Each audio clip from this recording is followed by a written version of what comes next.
Price mentioned before value has been understood is a sale lost. The moment you mention your price and the value has not been understood by the prospect, objections will arise. Now, what do you do so that you can handle objections better? You must walk through the corridor of value till you get to the door of pricing. Remember, to sell means the prospect believes that they are underpaying. Your role as a salesperson is to make the prospect say, Mr. Believe that, hey, I'm getting far more value than what I'm being told to pay here. So how do you ensure that you show the prospect that they're getting a lot more value? You spend time emphasizing on the value before price comes up. If price comes up before value comes up, what would happen is the prospect will make certain judgments about the product already based on his past experience or his past purchases. If you say your product is 50,000, for example, and in the prospect's mind, based on his previous purchases and previous experiences, he assumed and thought that a product of this type should possibly be around 30,000. Immediately, you have made him anchor the price, or you have made him anchor his past experience to a certain price. Therefore, he feels that your product is too expensive. However, if you communicate value first and don't mention price, you give him a new experience of what life is, of what to expect. Before now, his experience had been products of this type about 30K. With this new communication you have done right now by communicating value, he now sees life from a different perspective and says that, wow, okay, this is different. This has more features. Okay, this makes more sense. Okay, people are getting these results. Oh, I need this for myself. Oh, this is going to solve this problem for me. With that, he now sees that, oh, the weight of this problem versus the costs or weight of this price. Which one is higher? Can I afford to live with this problem? I can't afford it. Let me go for this price. Let me pay this price instead. Oh, the fear of missing out. I don't want to miss out on this opportunity based on what he has said. You know what? Instead of me taking the weight of this fear, let me just pay the weight of this price and let me walk through this particular phase or particular situation out of my life. So my point is, communicate value first. Communicate value first. Take time to explain. Depending on what you sell, some things can't just be communicated over the phone. Some things can't just be communicated while you're standing. Some things can't just be communicated in a hurry. You need to take time to break things down.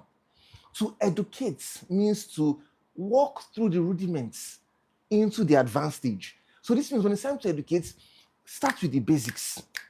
Imagine trying to sell a house to someone and you're trying to educate the person about real estate. Start with the basics about real estate investing. You'll be amazed that the person doesn't know so much. You can start with the types of documents. You can start with the areas of in the city where starting from maybe a Shangotedo all the way to an Ikoyi in Lagos, for example. You break the prices of properties all the way down to those locations. So that's what I'm trying to say by educate. Let the value be communicated first, then you talk about the price. But someone says, what if the person is asking for the price? Asking for the price. Okay, what's the price? How much is it? How much is it? Take control of the conversation. Don't panic. You say to the prospect, Mr. Prospect, thank you so much. I'll get to that shortly. Hope you don't mind. I'd like to ask you a few questions so that I can get to understand your needs better, or get to understand how we can communicate value to you better, or get to understand how it can be of help to you. These are the same questions we've asked most of our clients. And that way, he'll be like, okay. Another thing you can also say is that, oh, Mr. Prospect, that's the best part. In fact, the price is the best part. I'll get to that shortly. I just want to communicate a few things first. You see, so take control of the conversation. Because you are selling to someone doesn't mean that you are lesser than the person. Because you're selling to someone doesn't mean you're in need. That mindset must change. You must start to see selling from a perspective of solving needs, solving problems, helping others, lifting others. So when you're selling to someone, you are the one adding value. You are the one bringing about a transformation. You are the one restoring hope. If you don't see it that way, your ability to sell will be extremely limited. In fact, when it's time to even follow up, you will not be able to follow up because you say things like, wow, I don't want to look desperate. Let me just wait for them to call me back if they're really interested. No, you're behaving that way because you're seeing things from a different perspective, not the correct perspective. The correct perspective should be, I am doing my prospect an injustice if I don't get my product across to him.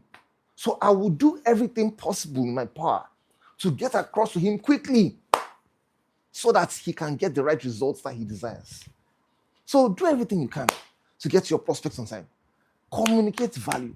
Communicate value. See, I didn't say price mentioned before value has been communicated. I said price mentioned before value has been understood. You can communicate, but what matters is what does the prospect understand? So when you're communicating, take out time to test for understanding. Oh, Mr. Prospect, what I've said so far, is it making sense to you? I'm testing for understanding. Oh, Mr. Prospect, okay, what do you like the most about what I've said so far? For example, if your prospect says, okay, I've heard you, you've mentioned the price, but to me, I think it's too expensive. Before you argue and say, no, sir, it's not expensive. No, don't argue. Don't repeat what the prospect has said. He has anchored the conversation by saying expensive. Don't repeat it and anchor it again. Don't say that word expensive. What you just simply say is, oh, thank you for that question. I didn't ask a question. I said it's very expensive. Okay. Can you tell me, first of all, what you like the most about what I've said so far? Just tell me 2 or 3 things you like from these features, at least that have got your attention, so I can know what to do next. Then he says, okay, I like this. I like that. I like this. With that, you are continuing the conversation again. And you then ask, okay, sir, to get these 3, do you really want these 3 things? Do you really want these products? Let's assume price is not even there. Do you really want this? Yes, I really want it. All right. Where would you like us to deliver it to for you? You see? What card would you be using to pay? But you're not giving the price yet. I'll get to that shortly. I'll tell you what we can do. What card would you be using to pay? What am I trying to do? I'm trying to ask questions. There's what we call the assumptive clues. I'm trying to ask questions as though you have already made up your mind to go ahead and buy, even if you haven't said so yet. And as you're listening to me, if you notice, you can see the way what it's doing to the conversation.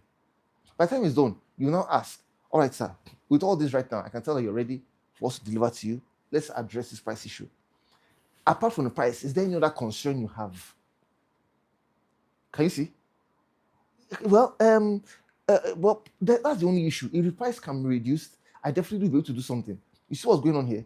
The fact that this prospect is still in a conversation with you and is still engaging you just shows that to a very high extent, he's a potential buyer or he's interested enough. He's interested enough. The only issue could be that does he have the financial capacity? And that's why before you get to this point in the conversation, you want to profile correctly. You want to qualify. How do you profile? You determine the person's financial capacity. You determine the person's decision-making process. You determine if it's urgent for this person. Because if you do these 3 things at the earlier stages of your conversation, you'll find out that you will have control at this point because you will already know his financial capacity and you will know that money is not the issue here. Because if you're trying to sell to somebody or try to handle a price objection when money is the issue, nothing will happen. Because the role of a salesperson is not to find people who are interested.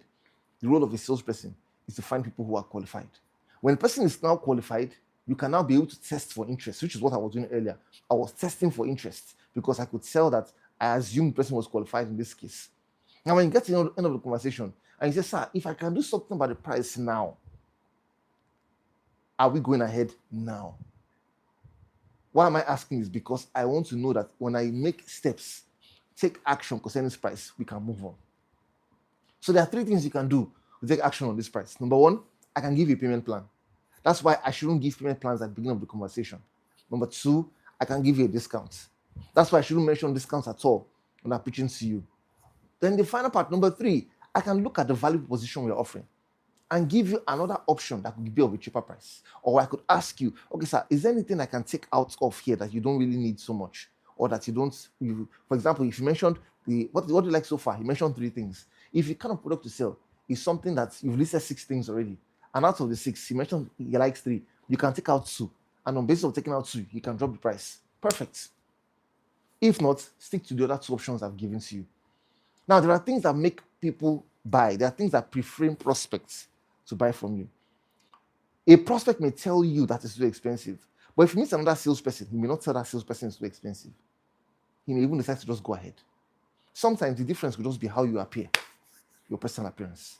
Because the appearance of the salesperson always affects the pricing of the products and the perception of the value the prospect believes they will get from your product or service. I believe you learned a few things from today's video. Thanks so much for watching today's video. If you haven't liked, please like and share with others. If you haven't watched the next video, if you haven't subscribed, you can subscribe here as well. Thanks so much for watching. If you have any questions, drop the comment section below. I'll give you an answer right away. I look forward to seeing you in the next video. Talk to you soon.